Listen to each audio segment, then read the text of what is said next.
Caio Della Massa, nós estamos num período muito crítico do mercado. Nós estamos num período muito crítico e de indefinição. Nós temos um misto de emoções aí, pessoas otimistas e pessimistas no mercado.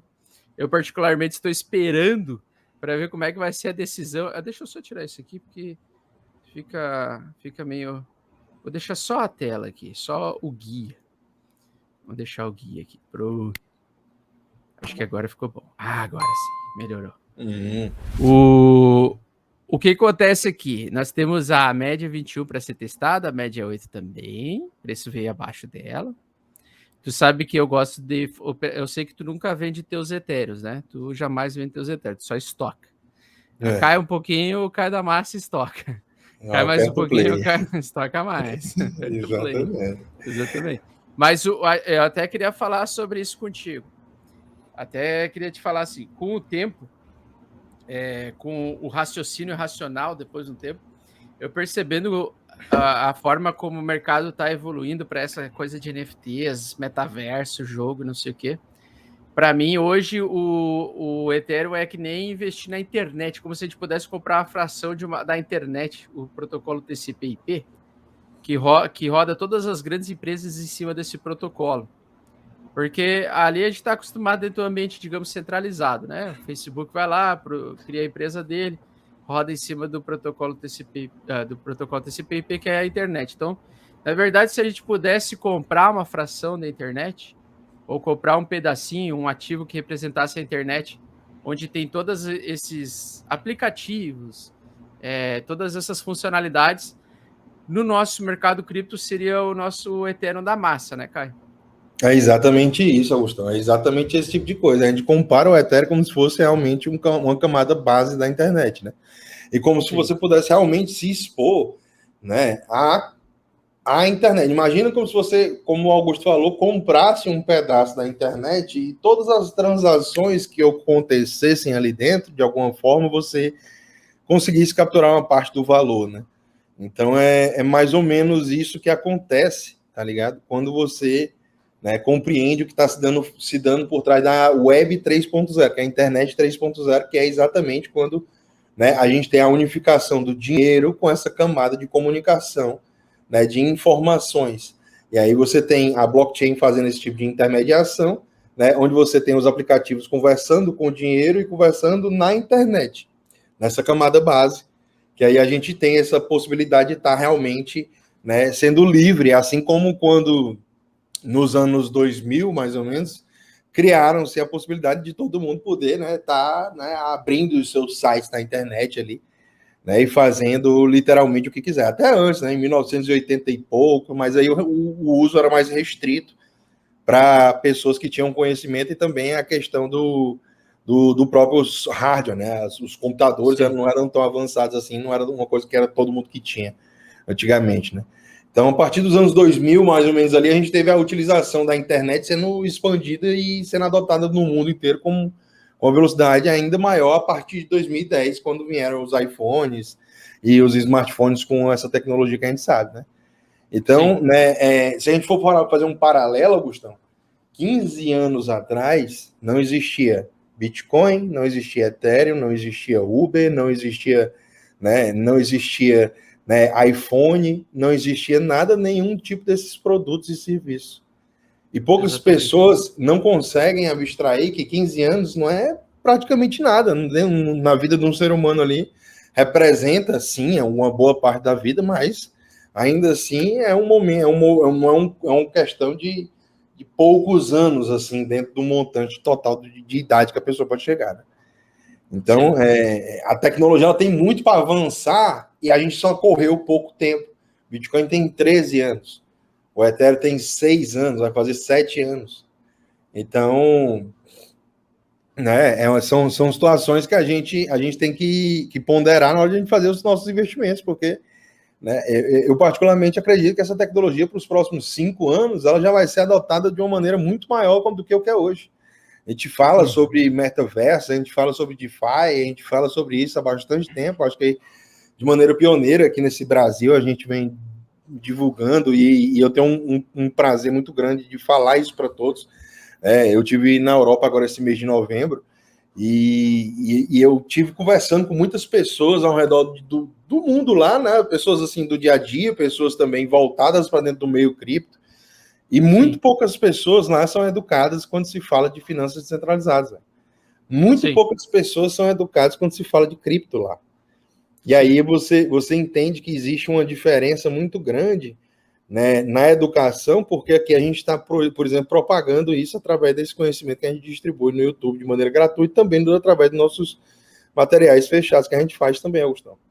Exatamente. Mas de uma maneira geral, só para concluir, né, no Brasil, que eu quero dizer, na língua portuguesa, a gente está muito à frente de outros países, inclusive mais desenvolvidos, no quesito de educação sobre finanças descentralizadas, porque as pessoas aqui simplesmente precisam mais do que nesses outros países. Tanto é que a Nigéria também está bem à frente de vários países também. A Nigéria é um dos que mais transaciona criptomoedas hoje em dia. A Nigéria. Lá no Egito, o Egito ele é proibido, né? Você transacionar cripto. Se você é pego fazendo um P2P lá, você é preso desde o início desse ano de 2021. Então, eles do nada estão tentando regular, porque lá a mão do Estado lá é pesada. Desde 2014 ou 2015, quando derrubaram o Murabak lá, eles começaram a impor muito o exército e a polícia lá começou a ficar muito forte. E o Estado lá, ele tenta segurar e reter qualquer tipo de liberdade que as pessoas podem ter em relação ao dinheiro delas, né? Então, as criptos lá, nesse ano, elas acabaram sendo banidas lá. E aí, quando alguém me perguntava qual era a minha profissão, eu falava que eu era dentista. Por isso que eu pago CRO. Por isso que eu pago CRO. Eu só tinha medo do caralho de alguém olhar meu Instagram, né? Alguma coisa, sei lá, dar algum BO e tal. Exatamente. Ainda bem que não deu nada e, pô, temos o nosso Augustão de volta no Brasólia aqui. Tamo de junto. novo. Graças Augustão, a Deus. Tava com saudade do Brasil, mano. Antes da gente fazer aqui essa análise gráfica, eu queria só pedir para todo mundo aqui, galera, compartilha essa live aqui com seus amiguinhos aí, insalubres do mal, deixa aquele likeão para nós aí, né? Se inscreve aí no canal do Augustão aí, faz acontecer, vamos que vamos, pau na máquina, vai que vai, diretoria, vamos para cima. E é nóis. Cai da massa, nós estamos entre eu brinco entre a cruz e a espada, é isso? Exatamente. É isso. Na verdade, o mercado, como um todo, o mercado cripto, ele está querendo se decidir. As altcoins tá um misto aí de altcoins subindo poderosamente. A gente vai falar de algumas aí da segunda camada da rede Ethereum, que estão ganhando bastante valor de mercado nos últimos dias. Até falaram ali, tu vendeu a Matic, vendeu a Harmony One. Então, a gente vai falar sobre essas duas hoje já também. E aí eu queria comentar com vocês o seguinte, fofoletes. No gráfico diário aqui, né? Eu estou ainda aguardando para ver se esse movimento de alta recentemente que nós tivemos, sem muita força, né? Acho que o dia mais forte que teve foi anteontem, ou agora eu não lembro que dia que foi. Acho que foi esse dia aqui. Esse dia que subiu dia 23 de dezembro. Quinta. Subiu dia 23 de dezembro, subiu 7% aí um dia, 8% no Bitcoin. Uma alta bem interessante até, só que num contexto de formar topos e fundos descendentes no curto prazo, no médio prazo, no semanal, ele defendeu um suporte semanal muito interessante. Então nós estamos presos com o preço, né, indefinidos, principalmente nesse suporte aqui, que já serviu recentemente como resistência, e ele foi testado uma única vez. Muitas vezes no mercado cripto ele testa uma ou duas vezes antes de conseguir se segurar e retornar a altas mais expressivas, né?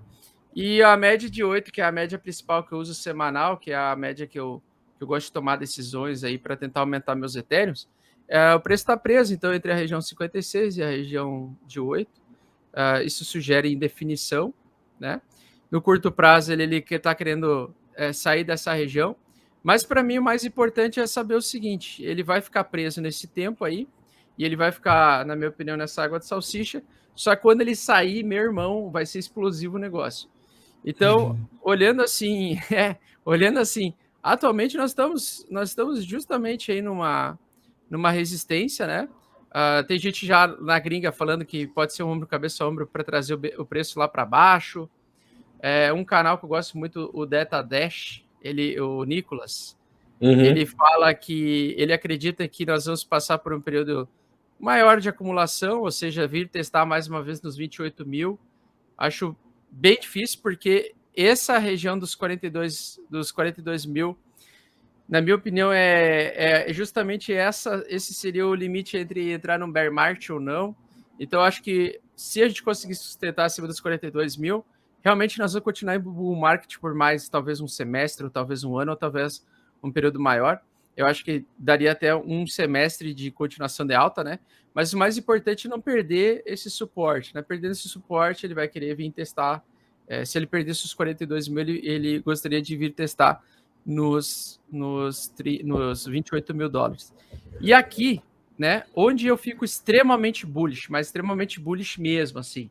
Eu ficaria extremamente bullish se nessa grande queda que nós tivemos aqui recentemente, a gente passasse os 58 mil dólares, tá? Que é a última região de Fibonacci, que poderia criar um risco, digamos, de fazer um topo mais baixo, né? E continuar caindo.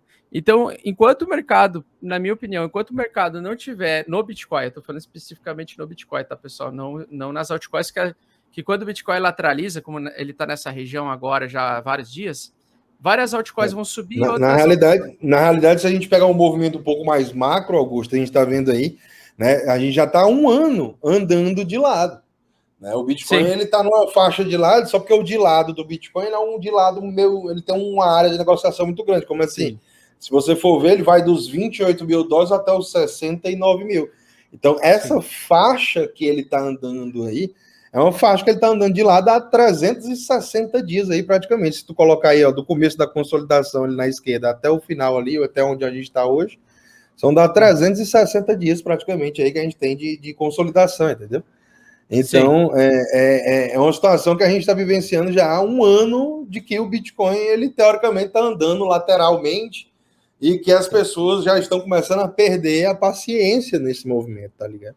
Acumulando, ele tá lateral, ele teve ali 3 meses de queda, depois agora recentemente 2 meses de alta, esse terceiro mês de novo, ele teve essa ameaça de baixa, e até por isso que alguns acreditam que a gente poderia até fazer um topo aqui e aí lateralizar ainda novamente até que ele consiga sair desse canal lateral gigantesco, digamos assim, né?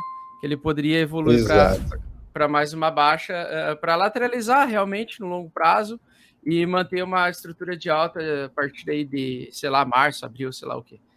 E eu queria que tu desse uma olhada também, Augusto, no semanal aí, brother, que a gente tá fechando até, inclusive, agora a semana, né? Abrir outra semana agora, bem interessante. O semanal eu achei bonito o semanal, por quê? Porque ele fechou uma barra verde engolfando a da semana passada, né? Eu chamo isso de barra de reversão. Então, agora a gente precisa de uma barra de confirmação, que seria ter mais uma semana que rompesse essa média de 8, mas viesse bem forte mesmo, né? Conseguisse passar, inclusive, os 54, os 52, que é a primeira resistência, passar os 55 e os 58 dentro de uma mesma semana. Fazendo isso, ele faria um fundo duplo, um fundo mais alto no semanal em relação à semana anterior, e aí aumentaria a probabilidade do mercado continuar subindo, né? Então, se ele vier com carga máxima, seria maravilhoso, porque atualmente essa alta, na minha opinião, essa alta recente que nós tivemos, ela até pode ser uma alta verdadeira, até pode ser, mas para mim, olhando característica, né, de alta, eu gosto de retomadas de altas assim, ó, rápidas, né?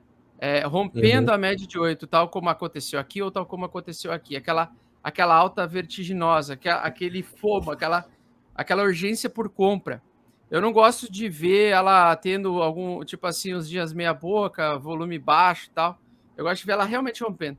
Porque para mim isso aqui parece muito short squeeze, o que aconteceu na quinta-feira, né? Muita gente alavancada em apostar em baixa, o mercado vai lá, faz justamente o contrário, obriga todas as pessoas que querem vender a recomprar e faz o mercado subir, né? Temporariamente por um dia ou 2 dias. Então, na minha opinião, ele está mais com cara de um short squeeze no momento atual do que uma retomada de alta verdadeira. Então, ele ainda está na indefinição, ele ainda está naquele ponto assim entre conseguir romper a resistência, que é a primeira a resistência da média 8 é a resistência dos 53 mil dólares, o que aumentaria a nossa probabilidade, mas não adianta vir romper de qualquer jeito, tem que vir romper com realmente urgência de compra, mostrando que o mercado não tem muitos vendedores no mercado, que é a maior parte. Uma outra visão também, Augustão, é a questão do mensal, né? A gente está chegando no final do mês de dezembro, aí, final do ano também. Então, acredito que a gente também pode dar uma olhada no mensal aí para poder acompanhar como é que foi a movimentação desse mês, né? Sim. E dar um ponto de vista aí para a galera também.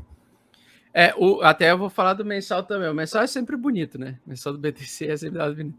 Mas uma coisa que eu não gostei, tá? Mas assim, que eu ainda não gostei no sentido assim que eu estou um pouco inseguro quanto ao primeiro trimestre do mercado cripto, no caso. Essa divergência no MACD. Então, aqui nós temos um fundo mais alto que o fundo anterior. Eu não gosto também dessa cunha reversa aqui, porque isso aqui geralmente é uma cunha reversa. A cunha reversa é uma cunha aberta, assim, ó. Uhum. Aí você pega os fundos e na verdade, eu não gostei que o BTC perdeu 52 mil dólares. Aquele sábado eu não gostei daquele comportamento do mercado, digamos assim, né? Me deixou mais inseguro, digamos assim. E aí aqui, se tu traça uma bem no meio dessa cunha, geralmente ele te entrega mais ou menos onde vai ser a retração de Fibonacci. E geralmente quando ele vem e ele faz um topo mais baixo que o topo anterior, ele vai coincidir mais ou menos ali nessa região. Ele vai querer vir buscar mais ou menos a região aqui. Se eu ajustar aqui, ele vai coincidir mais ou menos com a região de 58 mil dólares aí, que é a região da metade dessa cunha reversa, tá? Que poderia causar como se fosse um short squeeze mesmo, que é um topo mais baixo que o topo anterior, o mercado parece que vai retomar alta a qualquer momento, ele faz aquele drone de português, né? Que basicamente é quando vem acima da média de 8, né? Porque a tendência forte de alta mesmo é quando ela vem acima da média de 8, ela vem carregando muito tempo, né? Mas o short squeeze, geralmente, ele é um pouquinho mais complexo, um pouquinho mais assim, ó. Por exemplo, isso aqui foi um short squeeze, ó. Tá vendo? Ele rompe a média de 8 e já entrega. E muita gente lá fora tá achando que vai ser isso aqui. Eu não sei. Eu ainda estou desconfiado que ele vai se segurar na região 42. Assim, se ele fosse cair de novo, né? Talvez ele nem caia mais. Mas se ele fosse cair, talvez segurar na região 42 ali, fazer um bear trap e voltar a subir. Eu acho que seria mais provável, digamos assim. Razoável, né? Mais razoável. Aqui também foi um short squeeze, ó, então quando a gente entra em tendência de baixo, ele faz vários short squeeze, assim, ele parece que vai retomar, mas ele na verdade faz um topo mais baixo que os topos anteriores, né? E geralmente coincide com a retração 68 de Fibonacci para a tendência. Então, uma coisa que eu não gostei foi essa divergência, eu não gostei dessa divergência no MACD, por enquanto, mas essa não é nem a mais complicada. O que eu não gostei foi a mensal mesmo. Eu tô falando do MACD mensal mesmo, né? O MACD mensal, ele fez um pequeno topinho aqui. Não sei se vocês conseguem enxergar. Tô chegando. Ah, e eu coloquei errado aqui, tá? Eu vou colocar o valor de 3, que é o sinal que eu uso. O de 3, aqui. Porque o sinal de 3, ele indica a mudança de reversão mais rápida do que a de 9. E ele está querendo fazer a linha azul cruzar com a linha laranja. Por quê? Porque se tu olhar no mensal, parece que ele está querendo fazer como se fosse um topo duplo. Ele tentou romper o topo anterior e aí não conseguiu, certo? Aí, realmente, muitos gringos acham que o mercado vai vir aqui embaixo, né? Ele vai, digamos, lateralizar aqui, né? E aí depois, mais para frente, voltar a subir. Mas o que eu não gostei somente é aquela divergência no MACD e esse sinal aqui. Esse sinal do MACD, no mensal, ele é bem poderoso até, porque ele mostra quando o mercado está muito sobrecomprado ou muito sobrevendido nesse indicador. Não estou falando de dados on-chain. Nos dados on-chain, nós estamos também num limiar muito interessante entre continuar o ciclo de alta ou iniciar um ciclo de baixa. Tem os futuros, está dando mais estagnadinha aqui também, como se fosse um ombro, cabeça, ombro nos futuros, no Open Interest, no caso. O pessoal está um pouco receoso de alavancar um pouco mais, deu uma segurada. A alavancagem aumentou nos últimos dias, mas agora deu uma segurada. E tem um indicador que agora... Putz, agora eu perdi ele aqui. Eu tenho que ver se eu consigo lembrar dele. Long Short Term Hold. Os dois. Aqui, ó. Eu acho que é esse aqui. Mas não tá mostrando na tela não, Augustão. Eu já vou compartilhar aqui. Vou compartilhar a tela de novo aqui. Depois do curso tu vai aprender a fazer isso na memória. Já estamos com 4 porque, na verdade, o curso é um complemento. Live, Detalhe muito importante. Os conteúdos fodas mesmo só liberam depois do 7º dia. Dá um like pra nós aí, antes do 7º dia, conteúdos mais introdutórios, mais fundamentalista na veia. Então, para quem pede reembolso, o cara compra, pede reembolso, é porque o cara não entende ainda qual é o valor que os conteúdos que liberam após o 7º dia tem, tá? Porque tu aprende a fazer dinheiro depois do 7º dia. Nós vamos fazer agora o grupo do Mestres do Bitcoin. Então, só para quem compra o curso Mestre do Bitcoin vai ter acesso.